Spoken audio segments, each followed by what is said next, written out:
এত টাকা রাখার জায়গা নেই। সবাই তো আর পার্থক্যর মতো ফ্ল্যাট কিনে টাকা রাখতে পারেনি, তাও বাঁচানো যায়নি। তো আগেকার দিনে আমাদের গ্রামের দিকে দেখতাম খড়ের চালে বাঁশের যে বাঁশ থাকতো, বাঁশের ফুটোতে ঢুকিয়ে ঢুকিয়ে রাখতো গরু বিক্রির টাকা, এটা রেখে দিত। ঘর পুড়ে গেছে, অনেকে সে সব পুড়ে গেছে। তো এরকম আজকেও এত টাকা এসছে এদের কাছে, রাখার জায়গা নেই, পাবলিক জেনে যাবে। লুকিয়ে রাখতে গিয়ে এই দুর্দশা হয়েছে। এই লোকগুলোকে ভয়ঙ্কর শাস্তি দেওয়া উচিত।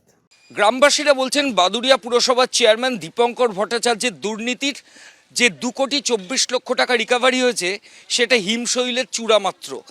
এরপরেও প্রচুর সম্পত্তি, প্রচুর টাকা এবং অনৈতিকভাবে বহু মানুষকে ঠকিয়ে প্রচুর জিনিস তিনি বিভিন্ন জায়গায় রেখে দিয়েছেন। আমরা এখন যেখানে রয়েছি এটা বাটুলডাঙ্গা, এটা হচ্ছে 12 নম্বর ওয়ার্ড এবং আমার সামনে গ্রামবাসীরা রয়েছেন। এখানে প্রায় 100 গ্রামবাসী রয়েছেন যারা আবাস দুর্নীতির শিকার হয়েছেন এবং লক্ষ লক্ষ টাকা এদের কাছ থেকে নিয়ে আত্মসাৎ করেছেন বাদুড়িয়া পুরসভার চেয়ারম্যান দীপঙ্কর ভট্টাচার্য। এই অভিযোগ তো আমাদের এখান থেকে অনেক কিছু আমরা কিছু পাইনি, এখান থেকে সব নিয়ে নিয়েছে। অনেক টাকা দেওয়া আছে, ঘর দেয়নি, আমাদের টাকা দেয়নি, সব কিছু মেরে কেটে নিয়ে উনি। আপনার নাম? ময়না বিবি। আপনার কি অভিযোগ? আমাদের কাছ থেকেও টাকা নিয়েছে, দেখছে আমাকে আগের বার নিল 10,000 আর এবার নিয়ে 25,000। মোট 35,000। হ্যাঁ, আপনার থেকে কত নিয়েছে? 25,000।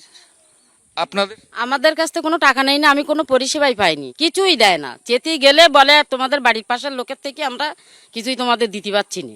গেলি বললো যে দাদা একটা ঘর দেবেন, বললো ঘর কি গাড়িতে করে আসে, ঘর একটা লাগাই দেবো। তারপরে ও লোক আর যায়নি, আমি গিয়েলাম। আমার আধার কার্ড আই কার্ড নিয়ে ব্যাংকে চেক বই তৈরি করে আমার ব্যাংকে টাকা থাকে, সেই টাকাও আমার তুলি নেয়।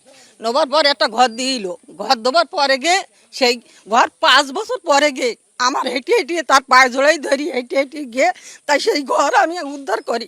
কিন্তু আমার ঘর দেশে কোনো সুরাহ নেই, ঘর এক্ষুনি খারাপ, এত খারাপ বলার মতো। এতদিন তৃণমূল সরকার যখন ছিল আপনারা বিধায়ক বা বাকিদের জানাননি কেন? জানাইছি আমরা, কিন্তু কোনো সুরাহ হয়নি। জানালে হুমকি দেয়, চেয়ারম্যানের লোক এসে হুমকি দেয়, আমাদের মার্ডার করে দেবে, মেরে দেবে, এরকম হুমকি দেয়।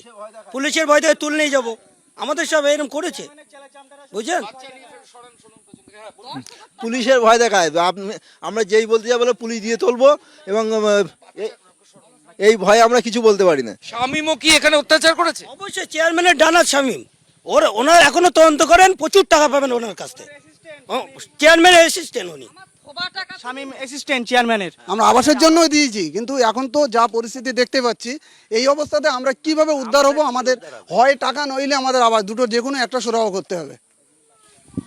এখানে যারা গ্রামবাসী রয়েছেন আমরা দেখাচ্ছি, অনেক গ্রামবাসী এখানে দাঁড়িয়ে রয়েছেন 12 নম্বর ওয়ার্ড এবং এখানে প্রত্যেকে আবাস দুর্নীতির জন্য ক্ষতিগ্রস্ত হয়েছেন। তাদের প্রত্যেকের অভিযোগ যে দীপঙ্কর ভট্টাচার্য, যার কম্পিউটার সেন্টার, যিনি এখানকার চেয়ারম্যান ছিলেন, সেখান থেকে প্রথমে 80 লক্ষ টাকা এবং তারপর গতকাল পাটক্ষেত থেকে 2,24,00,000 টাকা রিকভারি হয়েছে।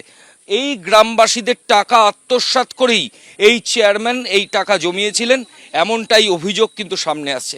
ক্যামেরা শান্তনু দত্তের সঙ্গে ময়ূখ ঠাকুর চক্রবর্তী, এবিপি আনন্দ, উত্তর 24 পরগনা। এবিপি আনন্দ, এগিয়ে থাকে, এগিয়ে রাখে।